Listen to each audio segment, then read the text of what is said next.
Hi, welcome to DIY is my happy place.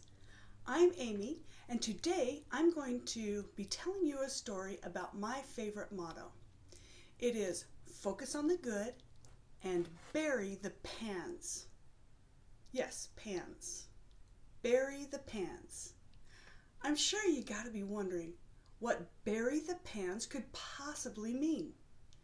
Today I'm going to explain it. But before we get started, if you'd like to be a part of DIY as a Happy Place community, don't forget to subscribe and ring the bell to all. Share this video out where you can. Now let's have some fun.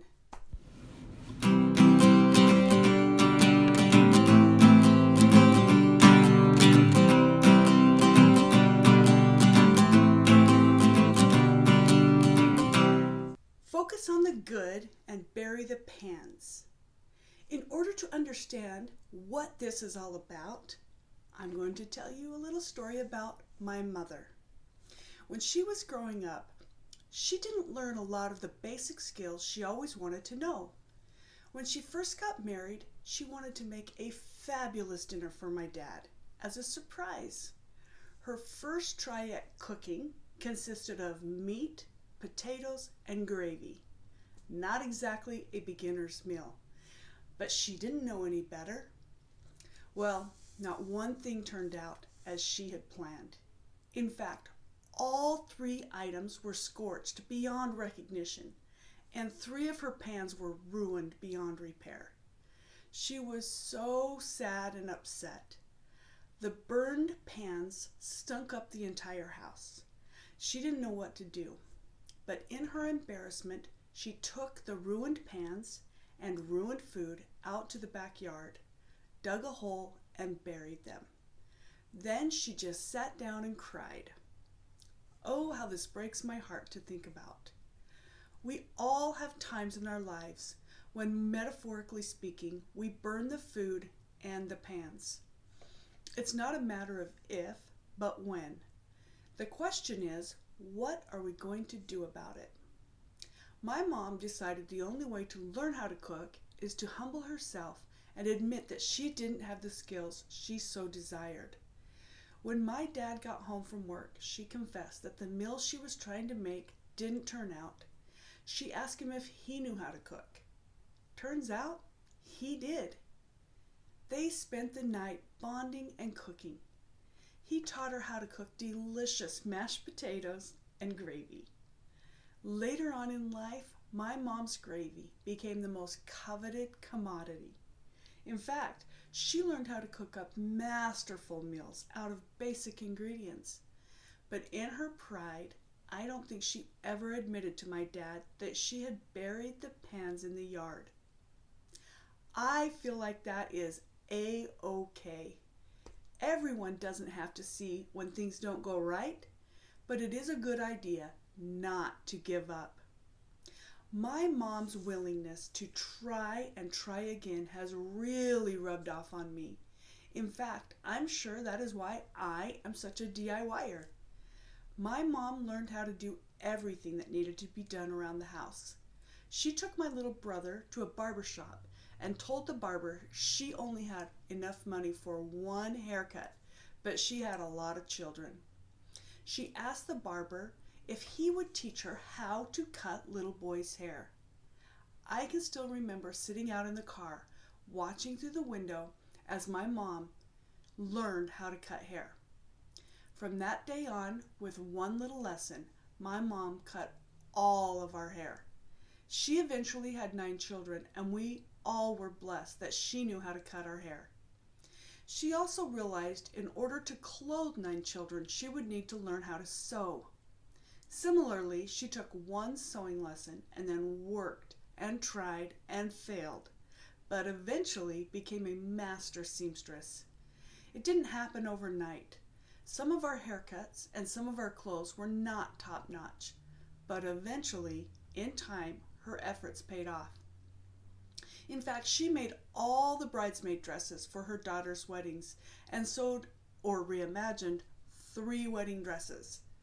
If an appliance quit working, she would go to the library, check out a book, and learn how to fix it. She started with a vacuum cleaner, and over time she became mechanically minded and even fixed some of our vehicles over the years. One day I asked her how she knew how to paint, do electrical, building projects, plumbing, and so many other things. She told me if she didn't know how to do something, she would find someone who did, then ask them to show her how. Then she would just try and try until she got it right. I'm sure many attempts at projects got buried along the way, but she kept trying. That give it a try spirit really rubbed off on her kids. I guess that is why 3 of my siblings have actually built their own homes. I'm not that ambitious, but I will admit there isn't a single surface inside or outside of my home that I haven't updated, remodeled, and changed. I guess that's where I get my do-it-yourself spirit from. I too will try just about anything. If I want it or like it, I try to figure out how I can build it, create it, reimagine it, or make it, but on a tight budget, just like my mom used to do. But she didn't have the luxury of YouTube how-to videos or home improvement stores or even the dollar store. She lived out on a farm far from stores. She did almost everything on what she could grow or muster up on her own. There is a movie called Apollo 13. It reminds me of my mom and myself. This little clip will give you an idea of what I'm talking about. Gene, we have a situation brewing with the carbon dioxide. We had a CO2 filter problem on the lunar module. 5 filters on the limb. Which were meant for 2 guys for a day and a half. So I told the doctor, They're already up to 8 on the gauges. Anything over 15, and you get impaired judgment, blackouts, the beginnings of brain asphyxia. What about the scrubbers on the command module? they take square cartridges. The ones on the limb are round.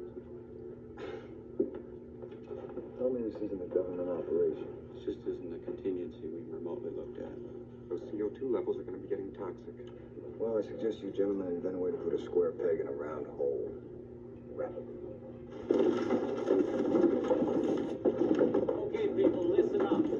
People upstairs handed us this one, and we gotta come through. We gotta find a way to make this fit into the hole for this, using nothing but that. Let's get it organized. Okay, let's build a filter. Many times when I am starting a new project, I try to make it happen with items that I already have around the house, or with what I can buy far below the original price. I frequent the local Habitat Restore and secondhand stores and dollar stores to get a lot of my supplies, especially for home decor projects.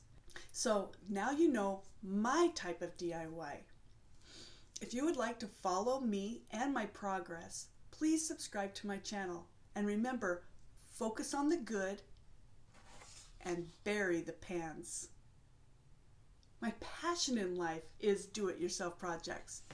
I'm a professional at nothing, but I'm pretty good at a lot of things.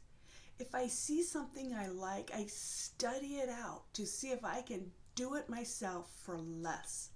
And when I say study, I mean I watch one how-to video after another until I'm confident I've learned enough to give it a shot. I DIY food, construction, crafts, fashion, and everything in between. DIY hits or misses. The process is my game. Some items end up on the cutting room floor, so to speak, but I keep going until I'm happy or determined it isn't worth it and move on. So, if you want to join in on my DIY ride, subscribe to my channel, ring the bell so you can be notified of my next videos. Give this video a like and share it out where you can. I love to read your comments, but please keep it classy. So good to see you, and I'll see you again soon. Thank you for watching.